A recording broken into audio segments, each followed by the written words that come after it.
നിങ്ങൾ എന്തിനാണ് വിഷമിച്ചിരിക്കുന്നത്? നിങ്ങളുടെ വിഷമങ്ങൾക്കും സങ്കടങ്ങൾക്കും ഒരു മൂല്യവും കൽപ്പിക്കാത്തവരുടെ വാക്കുകൾ കേട്ട് അവരെക്കുറിച്ച് ആലോചിച്ച് നിങ്ങൾ എന്തിനാണ് വിഷമിക്കുന്നത്? നിങ്ങൾ എപ്പോഴും ഒരു കാര്യം ഓർമ്മ വയ്ക്കുക.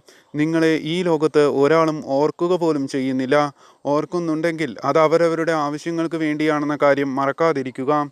ഈ ലോകത്ത് നിങ്ങൾ എപ്പോഴും അപരിചിതരായിരിക്കുന്നത് തന്നെയാണ് നല്ലത്. അതല്ലെങ്കിൽ സ്വന്തമെന്ന് പറഞ്ഞ് മറ്റുള്ളവർ നിങ്ങളെ വേദനിപ്പിച്ചുകൊണ്ടേയിരിക്കും.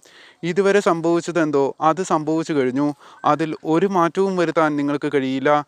എന്നാൽ വരാനിരിക്കുന്ന കാര്യങ്ങളിൽ മാറ്റം വരുത്താൻ നിങ്ങൾക്ക് കഴിയും. എപ്പോഴും നിങ്ങൾ അതിനുവേണ്ടി ശ്രമിക്കുക.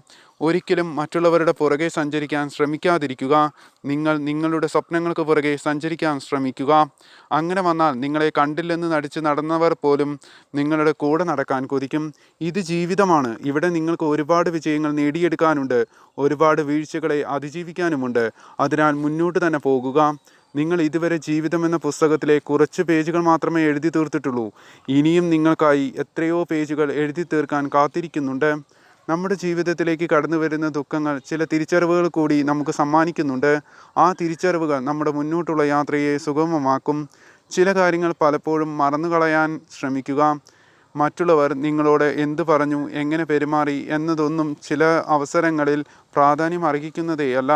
എപ്പോഴും ഓർമ്മ വയ്ക്കുക, വിജയം എന്നത് ഒരിക്കലും ഒരു സുപ്രഭാതത്തിൽ നിങ്ങൾക്കരികിലേക്ക് വന്നു ചേരില്ല. അതിന് രാപ്പകലുകൾ കഠിനാധ്വാനം ചെയ്യേണ്ടതുണ്ട്. നിങ്ങളോട് സംസാരിക്കാൻ ഒരിക്കലും നിങ്ങൾ ഒരാളെയും നിർബന്ധിക്കരുത്.